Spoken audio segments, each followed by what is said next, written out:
Good afternoon, Packers fans. Aaron Negler here with your Packers Daily Chat, coming to you live on the Cheesehead TV social channels. It is Thursday, a couple days away from the Packers taking off to Cleveland to take on the Cleveland Browns in Week 3, a showdown that will feature Aaron Banks along the offensive line, the newly acquired guard saying he's playing no matter what. However, the status and availability of one Tucker Kraft suddenly in question after Kraft suffered an injury, a knee injury, during practice this afternoon. That's to various reports. I believe Ian Rappaport was first on it. Schneidman and Domofsky reporting afterwards. He'll have tests done. They don't think it's long-term or a long-term problem. But the fact that he was added to the injury report as a limited participant with said knee injury certainly tells you that his availability for Sunday is now in question. And hey, we've talked many times already this season and certainly throughout the offseason about the opportunity for Luke Musgrave to take that step, to get more playing time, to stay on the field, which he has done so far.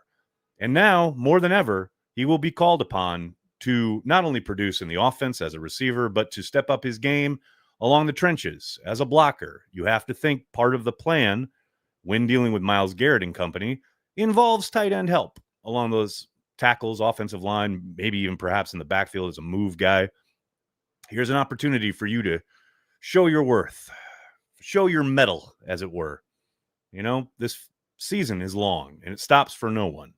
Little knee injury to the tight end that doesn't sound serious ain't going to stop this train, ladies and gentlemen. Still got to go into Cleveland and take care of business. That's part and parcel with the NFL, man. Look around the league. Everybody's already banged up as hell. And once again, we run into the idea of, hey, that week 5 bye not looking like a bad thing at all. Bye almost always arrives at a good spot because once you start playing football, your team is going to get banged up. It's very rare that you're not. So absolutely sucks to have Tucker hurt. No question about it. I'm not trying to minimize it, but man, as Matt LaFleur is fond of saying, no one's going to feel sorry for you. No one outside of your building cares. Cleveland Browns sure ain't going to care. So it's next man up, and that man is Luke Musgrave. Here's hoping he and Fitzpatrick and maybe Ben Sims is finally active if Tucker can't go. That trio should be able to get some work in, both up front and as receivers. I wouldn't suspect that they would change the usage of the tight end as far as putting multiple tight ends out on the field from time to time. We'll see how they adjust. We'll see what the actual, prognosis is for Kraft. Hopefully sooner rather than later. I would suspect we'll have something probably by tomorrow afternoon. In the meantime, on the flip side, on the good part, the good news when it comes to the injury report is Micah Parsons is no longer on it, no longer featured as a member of said injury report. And now, ladies and gentlemen, boys and girls, it is time to let Micah Parsons hunt. And I know there has already been, and we talked about this the other day, questions about, maybe wait till the bye week to really let him go full tilt. And look, they're already performing so well with limited snaps from Micah Parsons. Why push him to play more, especially if he's been coming off a back issue and etc. Man, you gave up a boatload of money and picks to go get this premier talent. You want it on the field. And he wants to be on the field. He's a football player. He wants to play football. He wants to dominate. He wants to blow up the game the same way we've seen Myles Garrett do it. He's going to line up over these tackles, either one, really. And he's going to go to town, and he's going to be hunting Joe Flacco and maybe Dylan Gabriel if it gets to that. I'm very excited to see Parsons play a full game in a Packers uniform, something we have not yet seen. And I am equally interested to see if he keeps being deployed as a bit of a chess piece across the front. If you watched Packer Transplants yesterday, I pulled that clip of Chris Long talking about how he would prefer they would line him up strictly over a tackle and let him get to work. And, Chris admitted that might be the former edge rusher in him coming out. I really like the approach they've taken so far, putting him up and down the line, specifically because if you have a quarterback like Joe Flacco, who is, an aged vet who's seen it all, done it all, knows you're not going to fool him coverage-wise. Certainly he's going to put the ball in jeopardy. He's Joe Flacco. That's what he does. But pre-snap, he's going to have a good beat on what he's looking at, even post-snap. But man, you can wreck a blocking scheme, even if he sets it pre-snap, because, oh, well, our plan was to help the tackles. Now here he is in the A gap trying to take advantage of our center and guard. One of their guards, Tino, I believe, was not practicing today, so potential backup playing there. Man, just let Micah hunt all across that front. Don't give them a bead on where he's going to be. Don't let them plan to set their protection, to give the help each and every down. Keep them guessing. Keep them working. Make them work pre-snap as much as post-snap. I love what they've done so far with Micah. I want to see more of it. I want to see him on early downs. Can't wait to see him blowing up run plays just as well as pass plays.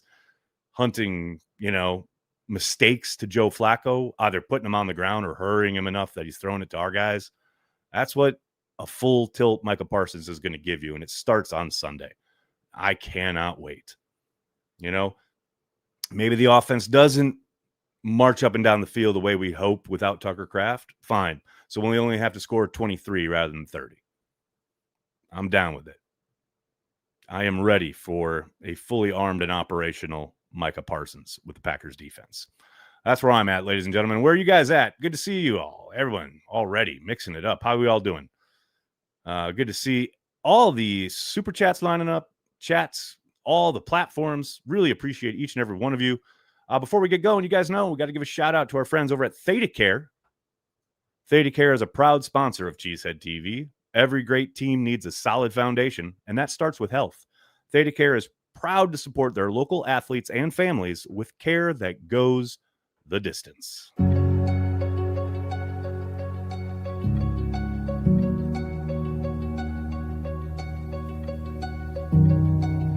Expertise follows inspiration. That's why more than a dozen of the nation's top cardiovascular specialists have chosen Theta Care as their destination to deliver exceptional care. By infusing local care with new expertise throughout Theta Care, we're creating a healthier future for all. Meet the experts at thetacare.org/heart. All right, folks, let's get to your comments and questions, starting with Tommy Phillips. What's up, man? And thanks for joking with me before we went live. Appreciate you. Bob Harlan should be in the Pro Football Hall of Fame. You get no argument from me, man. He essentially saved the franchise by keeping Lambeau Field a going concern back in 2003, having to go door to door to, basically drum up enough positive energy and positive responses to the referendum, the Brown County tax referendum, that did not pass with, a huge margin. There was great resistance to it. Harlan worked his ass off, literally going door to door with people, answering the phone each and every day on his own, calling local leaders, working with local politicians. And without the man, the Packers, as we know them, I'm not going to say they wouldn't be in Green Bay, but as we know the Packers currently, it would not exist. And nothing that has come after that 2003 referendum would be the same. And that's even just on the business and survival of the Packers side. You talk about a football decision to hire Ron Wolf and get the fuck out of the way. Hire the man and let him run football operations. Smartest decision that had been made at that point since Lombardi retired. That you can't be overstated how important Bob Harlan is. And that's why I always talk about, whenever anyone talks about it, who the Packers Mount Rushmore. People are always talking about players. And of course, players are the lifeblood of the game. And I don't mean to give them short shrift in any way, shape, or form. But you can't have a Packers Mount Rushmore if you're truly talking, trying to make that exercise a thing. You can't have it without Bob Harlan, because they don't exist in their current form without him. And none of the 90s setting the path of the last 30 years, none of that happens. Favre, Rodgers doesn't happen. Ted's not in town. None of it happens without Harlan. Can't overstate how important he is to the Packers organization and, to the outside of it, the league-wide aspect of growing the game. One of the premier franchises, one of the most historic franchises, to utilize that to revitalize it the way the NFL has certainly benefited from the way the narrative and the thread of, the greatest story in sports, as Cliff Crystal has called it. This great growth in the NFL, along with the smallest professional franchise in any professional sport. You can't deny Harlan's greatness. You just can't. Don Vito, what's up? Back to current events. Tucker, god damn it. Guys get hurt, man. I don't know what to tell you. I know people get upset. I know people get frustrated, etc. Man, they practice and they play football. The guys get hurt. Guys are going to get hurt. More guys are going to get hurt this year. Guys have already been hurt. You got to adjust. That is part of the gig when it comes to a 17-game plus playoff season. Navigating moments like this. The best teams do it. And the Packers are one of those teams. They will do everything they can. They have positioned themselves as well as they can. And they will overcome it and beat the Browns. That's it. That's all you can do. Rick Ward, what's up, man? Hope coach is showing tape against the Chiefs 2011 every day. I like it. I like it. I would prefer, I was thinking about this the other day, I would prefer he showed tape from the playoff game against the Texans. And yes, the Browns have been in the playoffs of recent vintage, a couple years ago. Man, Bobby Slowick took apart Jim Schwartz that afternoon. I believe late afternoon, early evening. Tons of condensed formations. We know Jim Schwartz loves man coverage, loves to bump and run. And Slowick just absolutely toasted him all game long. Lots of condensed stuff, not allowing the defensive backs to get up on the wide receivers and then using, tons of mesh, tons of crossing routes. Man, he just went to town on Schwartz that afternoon. And Stroud played a great game. It's really crazy to see what's happened to him, but he played a wonderful game 2 years ago in that playoff game. That's the game I keep coming back to when thinking about how to take apart Jim Schwartz, because you can't run on this team, right? You're going to have to throw the ball. But if you spread it out, they invite that, keep it condensed, make it tough, lots of motion, keep those defensive backs off your wide receivers at the line of scrimmage, and you can make some hay. That's what I'm looking for. Porkmaster, what's up, man? Will Joe Flacco live to see Monday? Half joking. I'll tell you what, man. Now that Patino is hurt, who knows? Look, their tackles are turnstiles. Holy shit. And you hear that and you think it and you're like, okay, yeah, they struggled, let's say, against the Ravens. No. Both weeks, you watch those tackles. Holy cow. Talk about Micah Parsons, Sean Gary, LVN, everybody who's anybody lining up outside is going to have sensory overload for how they can beat these guys. There's probably lots of tape on these guys getting embarrassed that they've been studying and hoping to take advantage of in a similar way. And now, obviously, the Browns will try everything they can to mitigate that. They'll to help with tight ends, chips, quick passes, screens, whatever. But at some point, it's going to be third and long. And they're going to have to drop back and pass. And holy cow, it's going to be a feeding frenzy. I can't wait.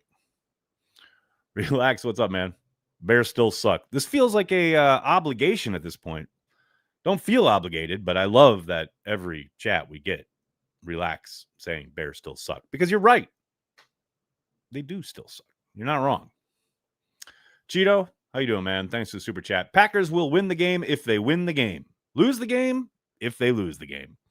That's the kind of analysis and really deep dive into the X's and O's that we've come to expect here at Cheesehead TV. No doubt about it. Rick Harris, what's up, man? Thank God Packers get O-line right. They do more often than not, but, nobody's infallible. I mean, look no further than the selection of Josh Myers instead of Creed Humphrey. But you are correct, more often than not, and they do a very good job of growing their offensive line for the most part. Now, obviously, Aaron Banks is an outside addition, but for the most part, throughout their especially recent history, this last couple decades, they've made an emphasis of growing their own.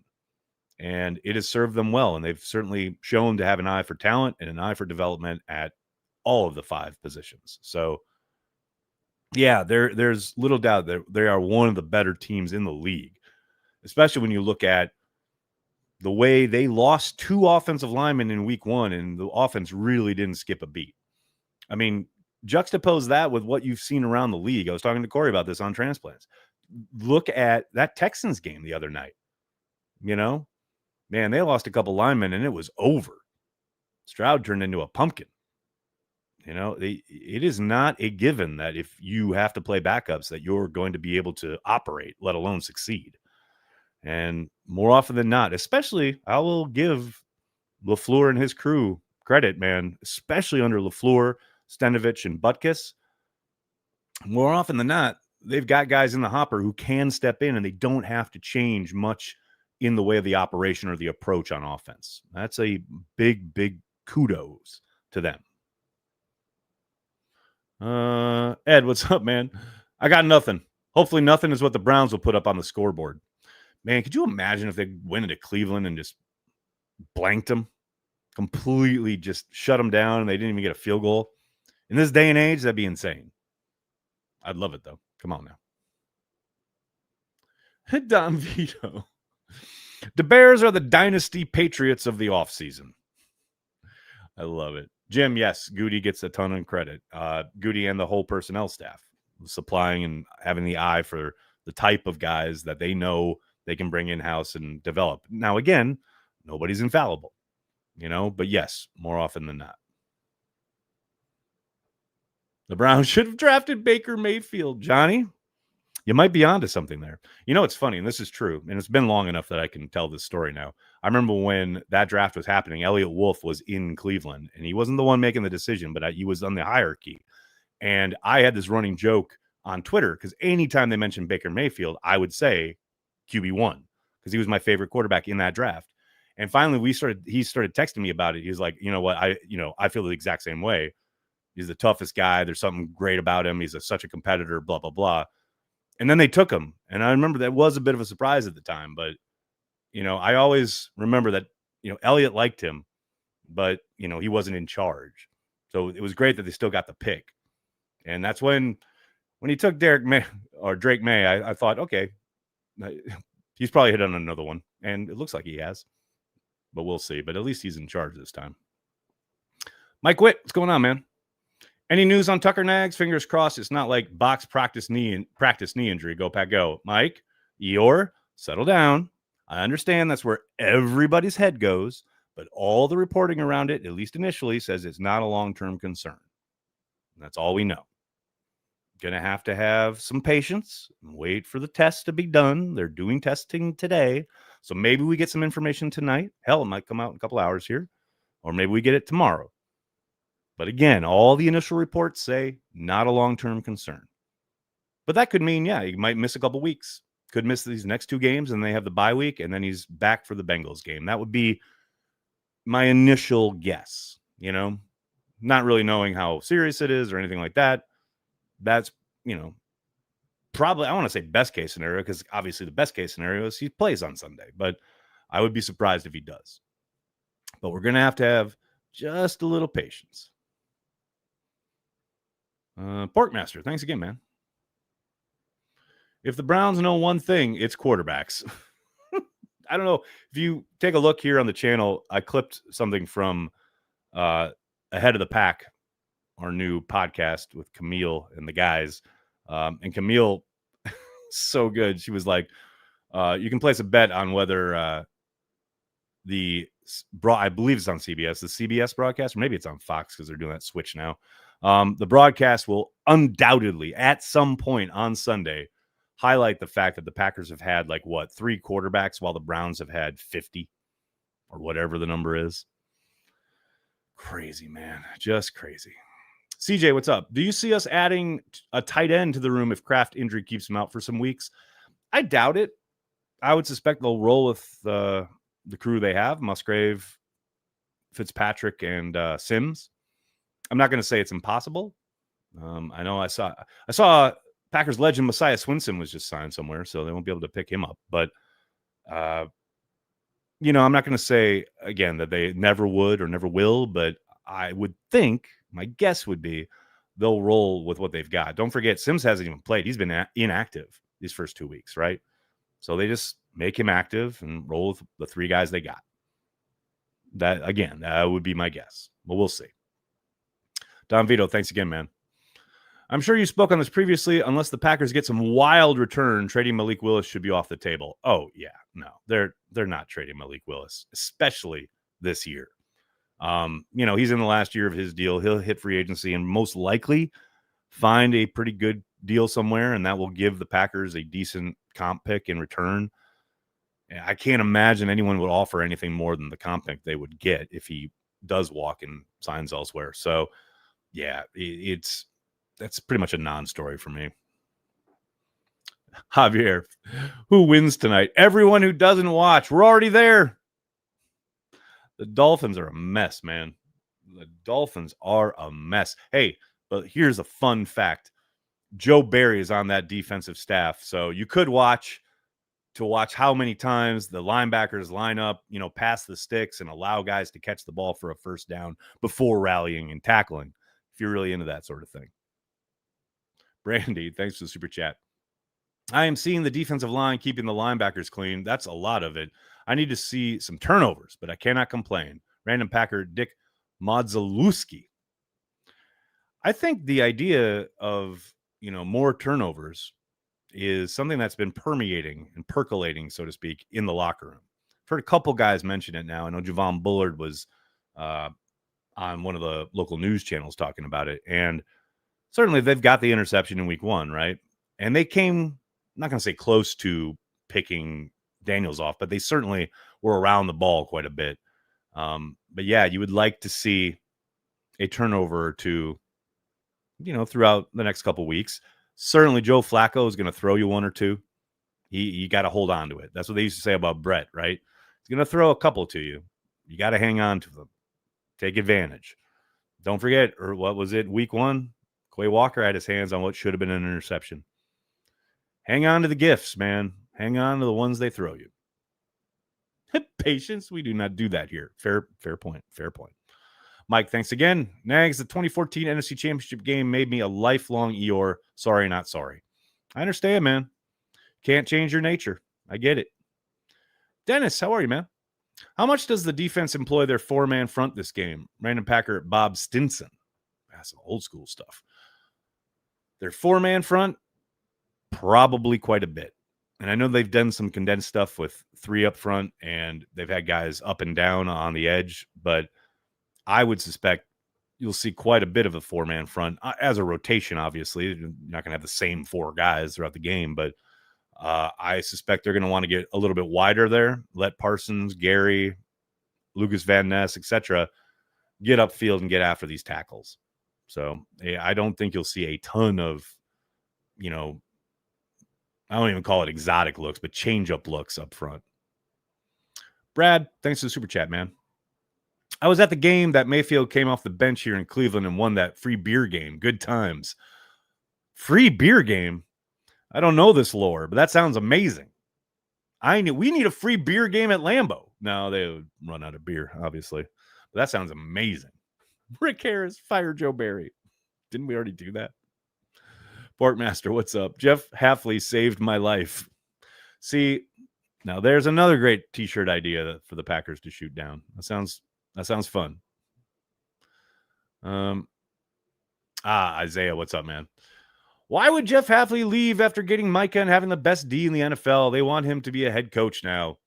Well, I think, is the narrative, right? There's certainly discussion. I know Fowler put it out there in his ESPN piece earlier this week that he is on some people's lists, i.e. or short lists, for at least getting an interview, right? He only got one last year, and that was with the Jets, who interviewed essentially everybody. But I suspect, he'll get interviews. Now, whether he gets hired or not, I don't know. But he'll certainly get some interest with the way he's turned this defense around. To your question, why would he leave? It's a head coaching gig. There's only 32 of them, and it's in the peak of the profession. I mean, he's doing wonders in Green Bay, and they're balling out. And if hopefully they win a Super Bowl, it would be great. But, man, to run your own shop? Now, not everybody's the same, obviously. Ben Johnson had suitors up the wazoo for years and turned them all down and stuck in Detroit until he picked the Bears, which is turning out to be fucking hilarious. But, he could go that route, right? To your point, say, I got a great gig here. We're kicking ass. Got my Micah Parsons cheat code. Like, we're good. Maybe he goes that route. But more often than not, you get the opportunity to run your own shop. You take it. You're a football coach. He's a football lifer. That's the dream for most guys. Again, not every single one, but most of them. Yeah, you run your own gig.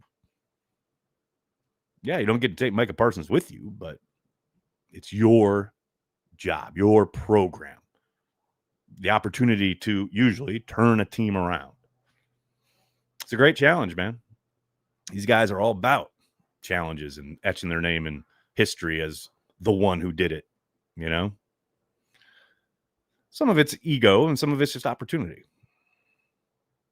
What else we got here, folks? Andrew, what's up? Eventually, the emphasis on turnovers creates them. Let's hope so. I mean, there's tons of teams that talk about emphasizing turnovers that never do it. We'll see. They usually do come in bunches, too. So hopefully that starts on Sunday. Mike, thanks again. Curious if McAfee still thinks Goody is not smart. I know he had a bit of a mea culpa at one point, I think 2 years ago. He never really apologized, though, for calling Goody unintelligent or not smart or questioning his intelligence or saying that he was a bad general manager or intimating that, etc. He never really went full in on that. He, of course I don't think he's unintelligent. Of course I don't think he's not smart. Okay, well, that isn't what you said, Pat, in any way, shape, or form. So he never really gave an apology for it, but he kind of skirted around it. Whatever. Who cares? I mean, it just proves that Goody was way, way better than he gave him credit for. Cheeto, what's up, man? This will be the Josh Jacobs, Matthew Golden heavy screen game. Also, I was commenting Mike McDaniel with the Australian wisdom. Aristotle. Screens. I like the idea, but Myles Garrett can wreck your screen game. The man has recognition and speed, two things that'll hurt you in the screen game, especially for a team that doesn't blitz a ton. Like, of course, there's pressure. He will send pressure at times, and he being Jim Schwartz. But, man, they're a team that wants to play 4-man front, 2 high safeties, play man underneath, and let their front get after it. Hard to screen a 4-man rush, on, a consistent basis. Maybe you catch them every once in a while, but and again, if you're doing it, you better be doing it away from Myles Garrett. And even then, he can close ground pretty damn quick. And his recognition, again, is so good. Once he sees it setting up, man, he's abandoning whatever he was supposed to be doing and going after your back. So, yeah, I mean, great idea in theory, but tougher to actually do with some consistency. But again, maybe they hit one at the right time. That's a possibility. Sons of Lombardi, how are you, man? Good to see you. Not only do the Bears still suck, so does Leinenkugels. Carry the G for life. Cheesehead World Order. Man, yeah, the Leinenkugels thing is truly unfortunate. And I actually had someone back home that I was on a phone call with 2 days ago. Haven't talked to this person in a very long time and was very excited to hear from them. And the first thing they said was like, what the fuck is up with Leinenkugels? So the word is obviously out. Just make sure. When in doubt, make sure you get yourself the ice cold Carry the G cream ale. Well, we carry the G wherever we may be, so creamy and cold, and from the land of the green and gold.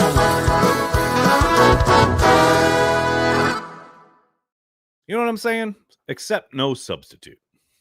All right, buddy, I'm going to have to get going. I cannot thank you enough for hanging out, talking Packers each and every day, Monday through Friday, right here on the Cheesehead TV social channels. Please do me a monster favor and hit like on the video, subscribe to the channel, and relax. Take a breath. Tucker Kraft's going to be all right. He'll be back out there trucking fools and scoring touchdowns sooner rather than later. Take a breath. Just think about Packers domination on Sunday.